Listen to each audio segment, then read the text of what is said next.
No começo eram as trevas, e então, bang! Nasceu um sistema que se expande infinitamente, feito de tempo, espaço e matéria. Agora, vá mais longe do que jamais imaginou, além dos limites de nossa existência, em um lugar chamado o Universo. Ele promete desenvolver tecnologias que nos transportarão sempre mais longe e mais rápido. Mas o caminho é cheio de perigos constantes e mortais. Viajar no espaço é como ser alvo num estande de tiro. Ele vai testar os limites da capacidade e do engenho humano. Se alguma coisa der errado, você vai fazer o quê? Nada. Você vai morrer. Bem-vindos à era das viagens espaciais.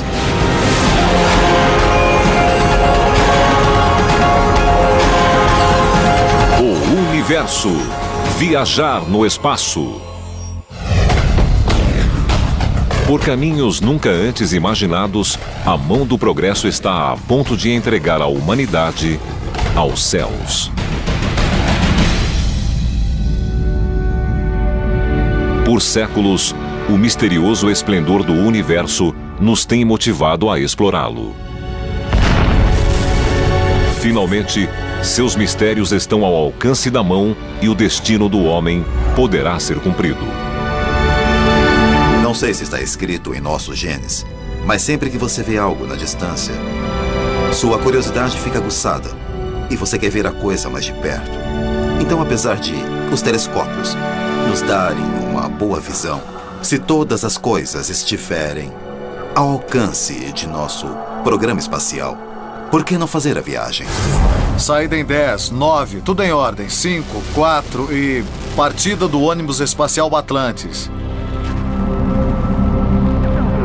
Liberar-nos dos grilhões de nosso próprio planeta foi uma das maiores conquistas da humanidade. Mas ninguém, desde 1972, se aventurou além da órbita da Terra. Nosso programa espacial está parado há 30 anos. E nos contentamos em girar em torno do planeta Terra. É como se Colombo chegasse ao Novo Mundo pela primeira vez e depois passasse o resto da vida explorando a costa da Espanha. Qual é o problema? O problema é que há uma palavrinha fatal de 5 letras que é custo. Custa cerca de $20 mil colocar 1 quilo de qualquer coisa em órbita. Imagine John Glenn feito de ouro maciço. É o que custa colocar ele ou você em órbita. Seriam necessários $20 milhões para você passar um fim de semana numa estação orbital. Custaria $500 milhão levar você à Lua. E levar você a Marte custaria dezenas de bilhões de dólares. Um jeito de reduzir o custo de chegar ao espaço seria encontrar um modo mais eficiente de escapar à gravidade da Terra. Lembra da história de João e o pé de feijão? João era um menino que subiu no pé de feijão até o céu. Bem, imagine um elevador espacial onde você aperta um botão para subir e ele o leva para os céus, tal como João e o pé de feijão. Em vez de ser construído de baixo para cima, o elevador espacial viria de cima para baixo. Um satélite em órbita geossincrônica soltaria um cabo de 100 mil quilômetros até a Terra, onde ele seria ancorado à superfície. Nós estamos muito perto de conseguir criar fibras que suportariam a tensão de viajar a enormes velocidades no espaço sideral. O elevador gira com a Terra, de modo que ele não cai nunca, porque faz um movimento de rotação junto com o planeta. O mecanismo do elevador simplesmente enrolaria o cabo, erguendo viajantes e suprimentos à órbita, onde ficaria uma primeira estação. O sistema substituiria inteiramente um lançamento de foguete convencional. Isso pode reduzir o custo de viajar ao espaço em cerca de 1000 vezes. Pense nisso. Logo, você vai concluir que viajar ao espaço custará quase como uma passagem de avião. Mas, além dos confortáveis limites da Terra, grandes ameaças aguardam os viajantes espaciais.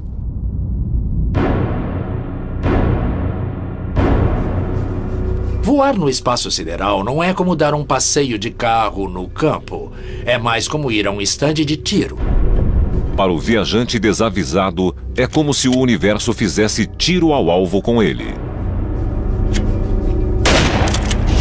Há partículas no espaço do tamanho de um grão de pó ou do tamanho de um pedregulho que viajam a dezenas de milhares de quilômetros por hora e às vezes mais.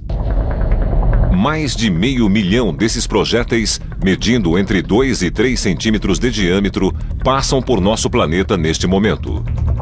Isso inclui pedaços de vidro originários de células solares, pedaços de velhas espaçonaves e escombros de foguetes de lançamento.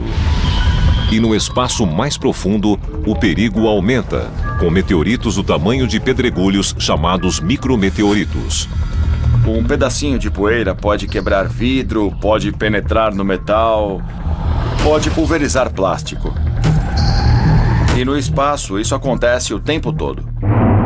Mas há um perigo ainda mais mortal, apesar de não sólido, que está à espreita: a radiação.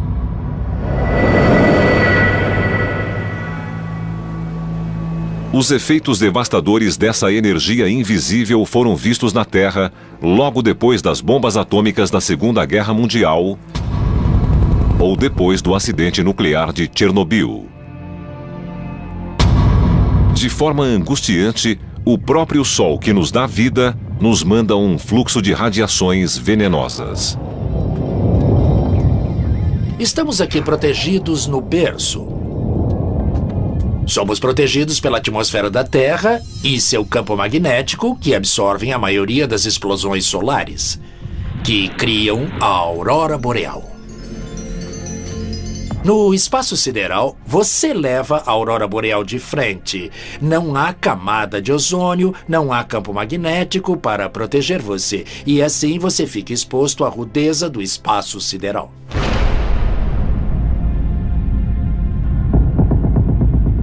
À distância que estamos do Sol, cerca de 145 milhões de quilômetros, várias centenas de milhões de partículas solares passam através de cada centímetro quadrado de espaço a cada segundo à volta da Terra.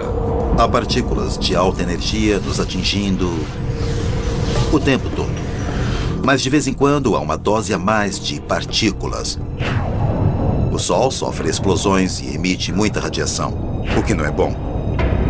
Esse nível de radiação não é bom para o DNA de ninguém.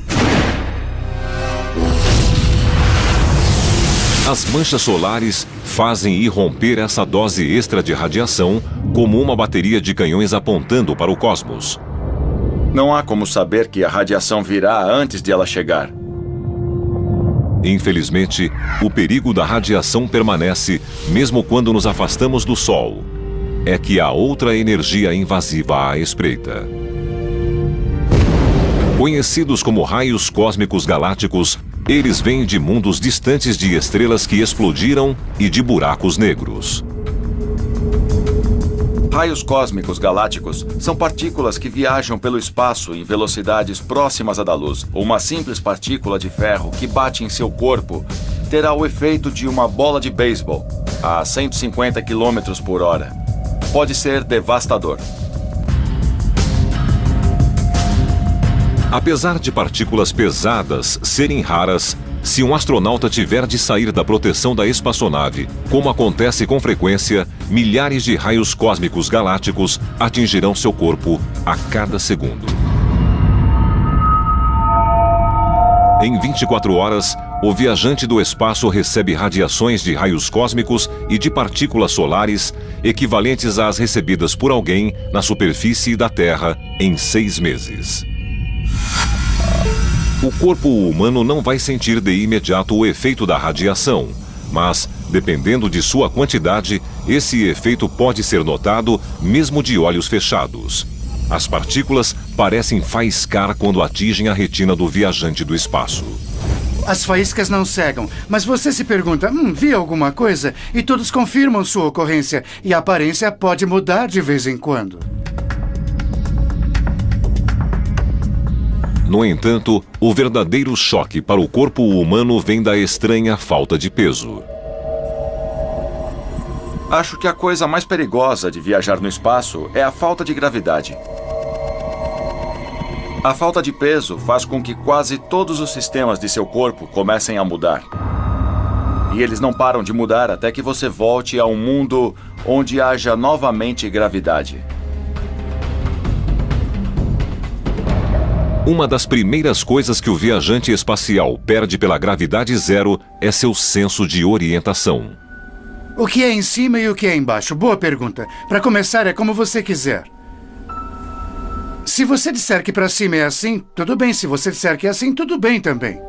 A maioria dos viajantes vai sentir enjoo nas primeiras horas, talvez nos primeiros dias. Essa é uma coisa que você deve se resignar a enfrentar. Talvez nos primeiros dias, qualquer um vai se sentir perturbado em termos de orientação. Aqui na Terra, a experiência de flutuar quando se mergulha é a mais parecida com o que se sente em prolongados períodos sem gravidade. Por essa razão, os aspirantes a astronautas da NASA se submetem a treinar e trabalhar durante até 6 horas por dia, mergulhados em um grande tanque de água. Com o equipamento de mergulho, você ainda sente o efeito da gravidade, mas não muito porque seu corpo está submetido à mesma pressão de maneira uniforme. Exceto pelas bolhas de ar que se vê subir para a superfície, mergulhar imita muito bem a sensação de desorientação. Mas, à medida que o tempo passa, sem ser submetido à gravidade, o corpo entende que já não precisa resistir contra ela e começa a perder massa muscular e óssea. Quando você está no espaço, seu corpo pensa que você está deitado numa cama.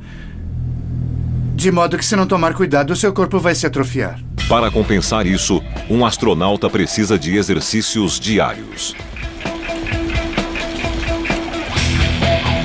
As pernas são particularmente vulneráveis porque são raramente utilizadas. Nesse mundo, deslocar-se fica mais por conta de braços e mãos. A maior dificuldade é se acostumar com o fato de viver num lugar onde você não pode andar para lá e para cá. Você tem de flutuar para onde quiser ir. A falta de gravidade também paralisa o trato digestivo, o que pode causar problemas na hora das refeições. Seu sistema digestivo para. Você não vai conseguir comer e beber, até digerir novamente. E isso pode levar muitas horas ou até dias. Pior ainda, gravidade zero e radiação podem se combinar de maneira particularmente sinistra. No espaço, o sistema imunológico não é tão eficiente quanto normalmente é. E vírus e bactérias que suportaríamos em condições normais podem se tornar mais perigosos. Além disso, uma bactéria pode crescer até 50 vezes mais depressa, e qualquer vírus levado a bordo pode sofrer mutação para um vírus predador desconhecido, graças à sempre presente radiação. Todas essas dificuldades agridem o viajante do espaço logo nas primeiras horas ou dias. E se a viagem requerer mais tempo? A situação só piora. O universo, viajar no espaço. O universo é um lugar implacável, aberto apenas aos aventureiros mais ousados, àqueles que têm a coragem de explorar as coisas a fundo, de se mover por entre ameaças tóxicas e que não têm medo de vagar longe do ambiente conhecido. Assumimos que nossas roupas são flexíveis e que as máquinas trabalham à temperatura ambiente, porque implícita ou explicitamente foram concebidas para isso. No espaço profundo, sua face voltada para o Sol pode estar a centenas de graus Celsius, e a face voltada para trás pode estar a centenas de graus negativos. Aqui na Terra não questionamos nada. Estamos aqui e temos o brilho do sol e ar fresco à nossa volta. Lá em cima você fica num ecossistema fechado e tem de suprir todas as necessidades humanas que a Terra supre automaticamente para você. Você precisa manter a integridade do espaço para não haver rápida descompressão ou sufocação imediata. E a mesma realidade existe para um submarino que se move no oceano profundo. Ele provê um ambiente de preservação da vida de seus ocupantes contra o mundo hostil que o cerca. Se houver dano à espaçonave, um vazamento de ar, você morre. Se houver dano ao submarino, a água entra, você morre. Então, o isolamento, tanto físico quanto pessoal dos dois, é bem parecido. O potencial para um acontecimento catastrófico é constante. Quando está no meio do oceano, você só pode recorrer a si mesmo e a seus colegas. E o mesmo se aplica no espaço. As coisas devem se sustentar. Você não pode voltar, não pode correr à loja de ferragens, não pode consertar nada com alguma coisa que você não tenha trazido. Você só dispõe de seu engenho e das ferramentas que trouxe. No espaço sideral, você é retirado da espécie humana. O sentido de isolamento é extremamente forte. Lançado, foguete lançado. Muitas vezes, nosso esforço de explorar o espaço é comparado aos exploradores dos séculos XV e XVI. Os primeiros a cruzar os oceanos. A ir a um território desconhecido, tendo de levar seus suprimentos e sem saber se voltariam algum dia. Eu acho que há muito a dizer sobre essa analogia. Mas ela tem um problema fundamental. Quando Cortés aportou na América, quando Colombo chegou ao Caribe, ainda havia ar para respirarem. E havia as frutas nas árvores. Imagine que os astronautas da Apollo 11, Neil Armstrong e Buzz Aldrin, descessem na Lua e seu motor quebrasse. Bem, temos um problema aqui. O que fazer? Nada. Você morre. Não há de onde tirar peças de reposição para reparar a espaçonave. Então, as ameaças ao ser humano são muito maiores na exploração espacial do que em qualquer viagem na superfície da Terra. Não há posto de serviços em caso de pane, se a nave ficar sem combustível ou se alguém quiser tomar algo. Um dos desafios da exploração espacial é que ou você leva todos os suprimentos de que precisa, água, comida, oxigênio, ou dá um jeito de produzir isso no caminho ou no destino. Ainda não chegamos lá. Ainda não sabemos como fazer. Então o risco é de algo dar errado e você precisar de comida ou de água. Isso é fatal. Você morre. Cada gole, cada gota de água é preciosa. Em uma viagem espacial, não há coisas como um chuveiro. A única opção é um pano molhado. Isso é bem diferente do que os quase 500 litros de água que cada americano gasta por dia. Comer a bordo também vai exigir adaptações. Você pode levar frutas e verduras frescas para alguns dias, cenouras e maçãs, coisas assim. Mas para missões mais longas, você precisa de comida que se guarde, que dure muito tempo sem estragar ou apodrecer. Mesmo assim, os astronautas concordam em dizer que os riscos são largamente compensados pela chance de ver as maravilhas do cosmos em pessoa. Eu sei como eles se sentiram porque reportaram coisas do tipo: você podia levantar o polegar e encobrir a Terra com ele. Parece que isso deu a eles uma visão totalmente nova de como essa bolinha azul, a Terra, é incrível e preciosa na imensidão do sistema solar.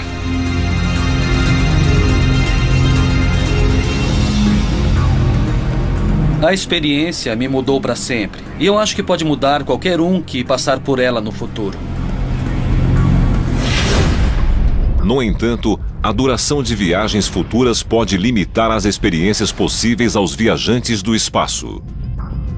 As distâncias de nosso universo são um desafio à compreensão. Se nosso Sol fosse uma bola de basquete, nossa Terra teria o tamanho de uma ervilha. Se fossem colocados no Central Park, a estrela mais próxima seria outra bola de basquete, a quase 8.000 quilômetros no Havaí. Um dos pré-requisitos para qualquer missão espacial é você estar vivo. Quando chegar ao destino. Então, as missões espaciais devem ser pequenas comparadas à expectativa de vida humana. No momento, isso nos limita aos planetas. E, possivelmente, a cometas e asteroides, se um dia quisermos visitá-los. A paisagem rude e brutal dos planetas mais próximos do Sol, Mercúrio e Vênus, não os tornam atraentes a qualquer visita. As temperaturas de Vênus podem exceder os 500 graus Celsius e a esmagadora pressão atmosférica é equivalente a estar submerso a 900 metros de profundidade. Isso deixa os planetas mais longe do Sol para potenciais explorações. Mas, mesmo viagens aos planetas mais próximos ainda levariam vários meses ou anos. Milhões de quilômetros. Cerca de 220 milhões de quilômetros separam as órbitas da Terra e de Marte. Mas, como cada planeta gira em torno do Sol a velocidades diferentes, as distâncias relativas mudam continuamente. O problema de ir a Marte é que ele só se alinha com a Terra uma vez a cada 2 anos. Com a atual tecnologia de foguetes a combustível químico, um voo saindo da Terra em direção a Marte em 2018, quando os dois planetas estiverem do mesmo lado em relação ao Sol, poderia durar 104 dias, menos de 4 meses. Depois de uma estada de 40 dias, a viagem de volta vai exigir pouco mais de 6 meses. Isso dá um ano inteiro entre ida e volta. Mas uma viagem partindo em 2031, quando a Terra e Marte estiverem em oposição em relação ao Sol, exigiria cerca de 20 meses, quase 2 anos de viagem. São quase 2 anos longe de qualquer forma de vida. Cometas que não passam de grandes bolas de neve passam perto da Terra o suficiente para fazer a viagem em poucos meses. Encontre um cometa a caminho do Sol e embarque nele. Veja a cabeça crescer e a cauda se formar e veja o Sol. Primeiro devagar, depois bem depressa, ficar maior e maior. E você dá a volta nele e volta. Deve ser a viagem mais divertida que há no Sistema Solar. Seria perigoso porque partículas do cometa poderiam se desprender, atingir o seu rosto, mas fora essas coisas que podem matar, a viagem seria divertida. Logo após a órbita de Marte, asteroides voam a poucos anos de viagem da Terra. Futuras agências de viagem podem conseguir versões cósmicas de férias radicais, com a exploração do ambiente único desses planetas em miniatura. Vão colocá-lo num trenó e catapultá-lo no espaço, de modo que a pequena gravidade do asteroide vai mantê-lo em órbita, mas não vai puxá-lo para baixo. Seria um bom passeio. 3 vezes mais longe do que Marte, a órbita de Júpiter, com suas inúmeras luas, oferece dezenas de paisagens diferentes. Isso pode ser tentador para futuros viajantes, mas a viagem pode levar 5 anos. Saturno está a quase o dobro da distância de Júpiter, e a ideia de uma viagem de décadas pode ser insuportável. Mas há tecnologias que podem reduzir o tempo que leva a ir a Marte a poucos dias. O universo, viajar no espaço. Para que a humanidade se aventure nas profundezas do cosmos, seja para se banhar na luz de alguma estrela exótica, seja apenas para viajar aos limites de nosso sistema solar, vamos precisar achar um modo de viajar muito mais depressa. Qual a maior velocidade possível? Nada até hoje, observado pela ciência, é mais rápido do que a velocidade da luz, 300 mil quilômetros por segundo. A velocidade da luz é a maior velocidade do universo. Este é um pilar da teoria de Einstein. A velocidade da luz é tal que ela pode dar 7 vezes a volta da Terra em 1 segundo. Se você pudesse pular até a Lua a velocidade da luz, você chegaria lá em 1 segundo. Compare isso com os 3 dias necessários para chegar lá com a tecnologia atual. O problema é que não podemos viajar na velocidade da luz, nem em uma velocidade parecida. Pegue a coisa mais rápida que já mandamos para algum lugar.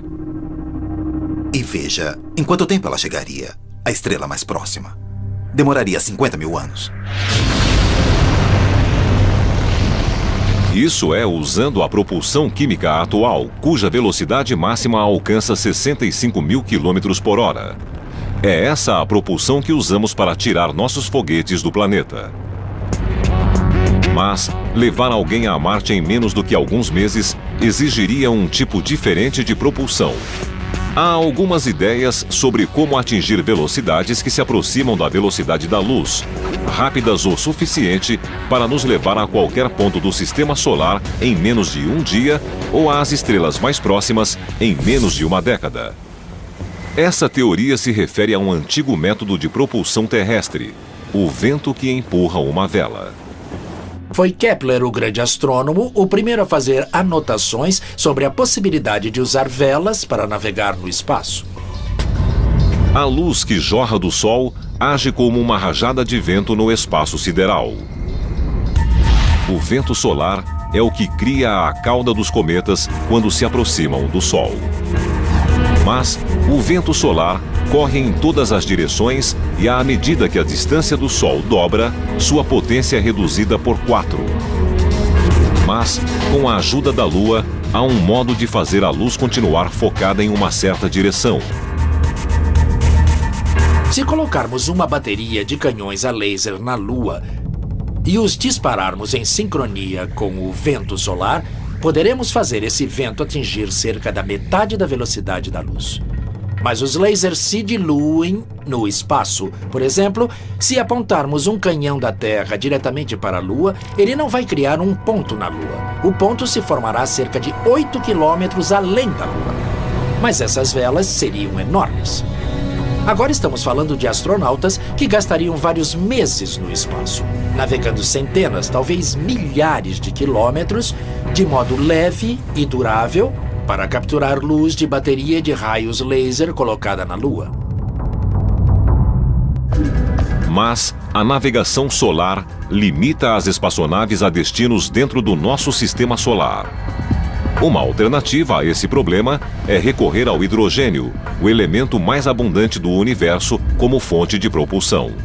Meu projeto favorito para nos levar às estrelas é o chamado motor Ramjet.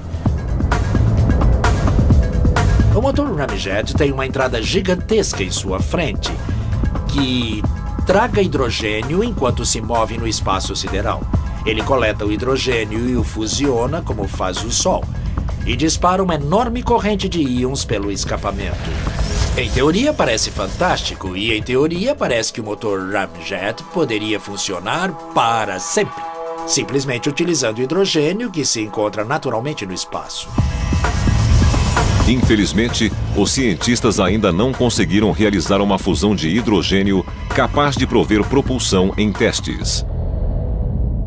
Mas há outra fonte potencial de combustível, que parece diretamente saída da ficção científica, mas que já foi criada em laboratórios. É a antimatéria, o oposto de tudo o que conhecemos. Por exemplo, pense no mundo que vemos do outro lado desse espelho. Assim como Alice no País das Maravilhas, nós físicos nos perguntamos se há um universo do outro lado do espelho. Um universo e outro universo, onde o esquerdo vira direito e o direito vira esquerdo. No anti-universo, as cargas são invertidas. A positiva se torna negativa, a negativa se torna positiva e, quando elas se encontram, cria uma explosão de energia. Então, se esse universo, do outro lado do espelho, fosse feito de antimatéria, e se eu pudesse tocar nesse universo, eu destruiria toda a área metropolitana de Nova York numa explosão de energia. Então, a conversão de antimatéria e matéria em energia é 100% eficiente. É o motor definitivo. Mas há um problema. Sempre há um problema.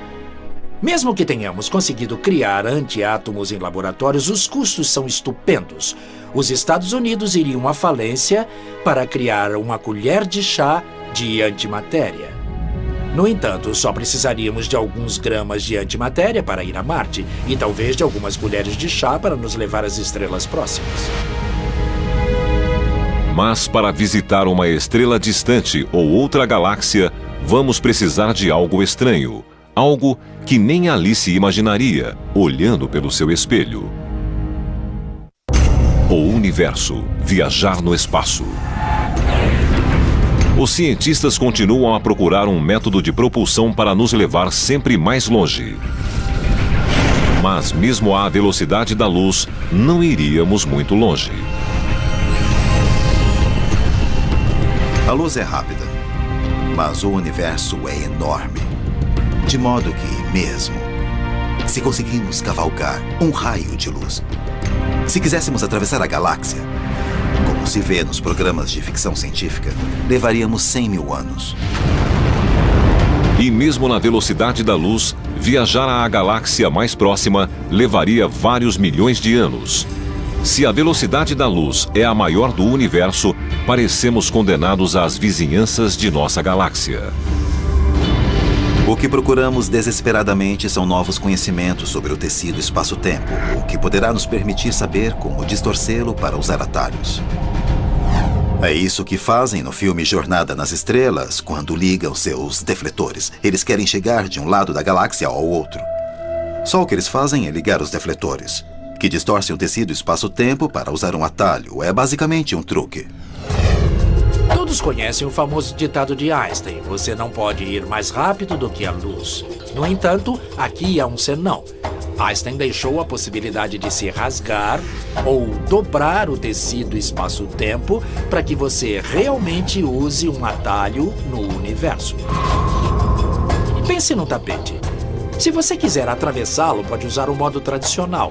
Mas você também pode pegar um laço, laçar a mesa do outro lado do tapete e arrastar a mesa para você, de modo que você contrai o espaço à sua frente. Em poucas palavras, Einstein diz que quanto maior a massa, maior a dobra do espaço-tempo. Se você conseguir concentrar uma enorme quantidade de energia num só ponto, comparável a de um buraco negro ou de uma estrela gigante, você literalmente vai dobrar o tecido espaço-tempo e simplesmente vai pular as estrelas vizinhas.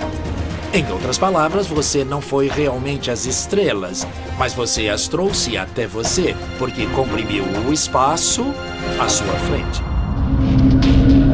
A quantidade maciça de energia ou massa necessária para criar essa curvatura parece estar além de nossa compreensão e talvez além da capacidade humana.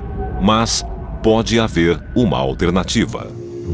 O físico John Brandenburg está desenvolvendo uma teoria pela qual uma nave estelar do futuro poderá viajar em velocidade superior à da luz, não manipulando uma grande área do universo, mas manipulando apenas a área à volta da nave. O artifício é ter uma nave estelar que emite uma curiosa partícula que por enquanto só existe em teoria. É o chamado táquion. Essa é uma partícula diferente. A própria luz sempre se move à mesma velocidade. Os táquions, por outro lado, podem ser infinitamente rápidos. Só não vão mais devagar do que a velocidade da luz. A velocidade da luz para eles é a mínima. E eles respeitam o limite. Se existirem, os táquions podem ultrapassar a velocidade da luz porque têm o que os físicos chamam de massa imaginária. Um valor imaginário pode ser visualizado no efeito de uma bola de tênis. O efeito pode fazer a bola se dobrar e seguir uma trajetória diferente da que parecia seguir quando da batida da raquete.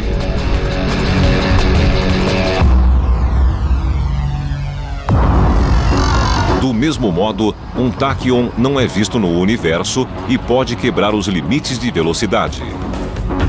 Brandenburg propõe alterar o espaço-tempo que cerca a nave com um poderoso campo eletromagnético para que a nave se mova pelo espaço como um táquion. A nave funcionaria como o F-117 Nighthawk, o avião invisível ao radar e a seus operadores. Então, se alguém conseguir controlar o espaço-tempo à volta da nave estelar, vai poder fazer dela um objeto imaginário. Tecnicamente, isso significa dizer que ele se move mais depressa do que a luz. Basicamente, você vai se desconectar do resto do cosmos.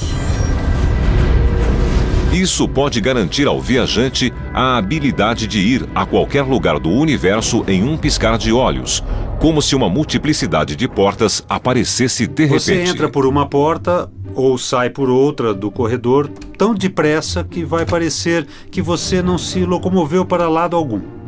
Essa é uma conexão imaginária no espaço-tempo. E quem se moveu foi você, não o espaço-tempo. Ninguém sabe a que velocidade ou mesmo para onde uma nave dessas poderia viajar. Em qual porta entrar? Por qual porta sair? Eis a questão.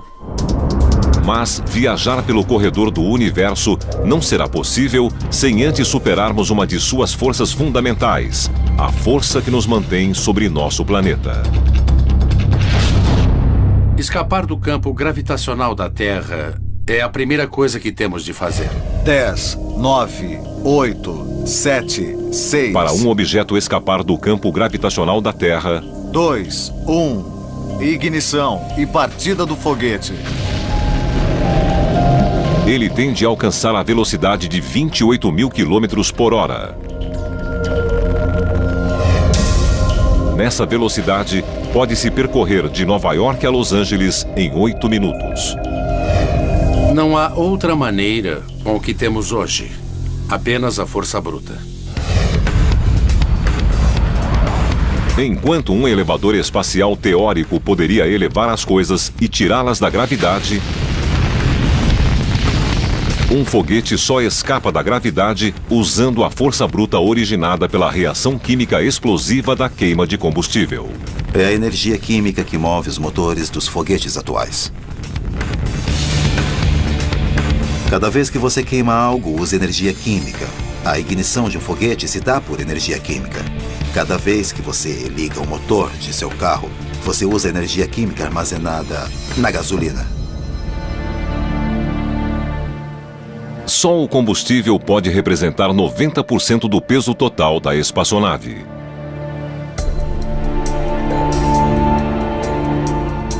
Você leva todo o combustível de que precisa. Então, o maior esforço do primeiro combustível utilizado é para colocar combustível em órbita. É como querer ir de Nova York até Los Angeles, com um só tanque de gasolina. Seria preciso que um caminhão-tanque o seguisse. E a maior parte da energia para acelerar o caminhão só serve para mover o combustível que está no próprio tanque. O ônibus espacial, seus foguetes e o combustível que é levado pesam espantosas 1.800 toneladas. É realmente preciso uma erupção vulcânica para empurrar isso para fora da Terra. O universo, viajar no espaço. Finalmente a espera terminou. Desejamos muita sorte. Vão com Deus e nos vemos em 2 semanas. Partir para uma jornada no espaço hoje significa que os viajantes devem gerenciar uma explosão controlada. Devemos gerar de 1,5 vezes a 2 vezes o peso do veículo em propulsão para tirá-lo do chão. Colocar o ônibus espacial em velocidade exige um empuxo de 7 milhões de libras. Para ter uma ideia dessa grandeza... Estou segurando na mão esta bola de 1 libra de peso. Se eu a segurar e ficar parado, estou exercendo uma força de 1 libra. Se eu abaixar a bola, vou exercer uma força menor do que 1 libra. Se a levantar, uma força maior do que 1 libra. O empuxo deve ser um pouco maior do que o peso do objeto para movê-lo. Uma bexiga de encher pode ilustrar como se move um foguete. É quase como o bico injetor de um motor. Você segura controla, depois solta. O que procuramos fazer é passar o máximo de ar pela boca do balão quando ele está expandido. A pressão sai pela boca e empurra o balão na mesma direção. Quando os astronautas de hoje embarcam para uma viagem espacial, eles se amarram a gigantescos tanques que contêm a massa necessária, ou seja, a milhares de toneladas de hidrogênio altamente combustível e oxigênio, esperando para serem ejetados. Só é preciso uma faísca.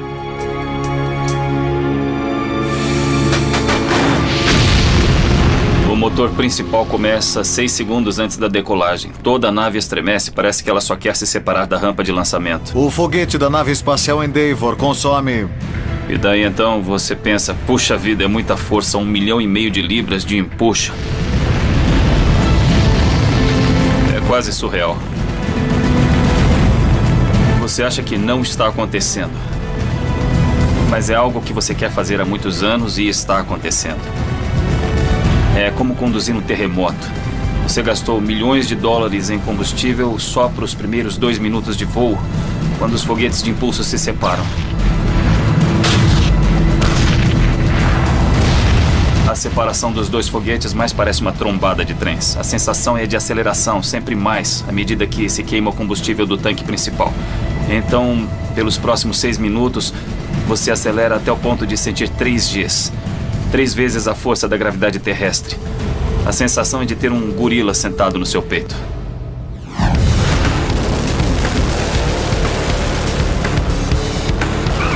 Em um carro de arrancada que vai de 0 a 160 km por hora em 2 segundos, a sensação de força G é similar à que os astronautas sentem.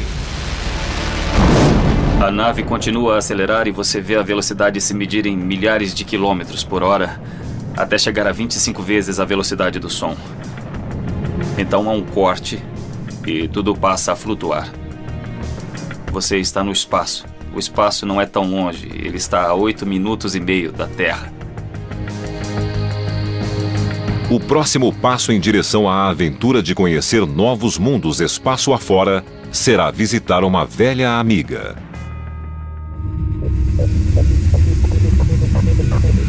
Apesar de ainda não se tratar do elevador espacial, a missão da NASA de voltar à Lua considera o conceito de base orbital da Terra para viagens mais longínquas. O programa Constelação da NASA, sucessor do legendário projeto Apollo, prevê uma implantação na Lua em 2020. 2 foguetes separados estão na base do plano. O foguete não tripulado Ares 5, mais alto do que um campo de futebol, colocado em pé, vai levar módulos de aterrissagem, suprimentos e uma base de lançamento de foguetes em órbita que ficará esperando os astronautas. E o foguete Ares 1, que colocará a tripulação em órbita a bordo de uma cápsula. Depois, ele vai se encontrar com a base de lançamentos e partir para a Lua.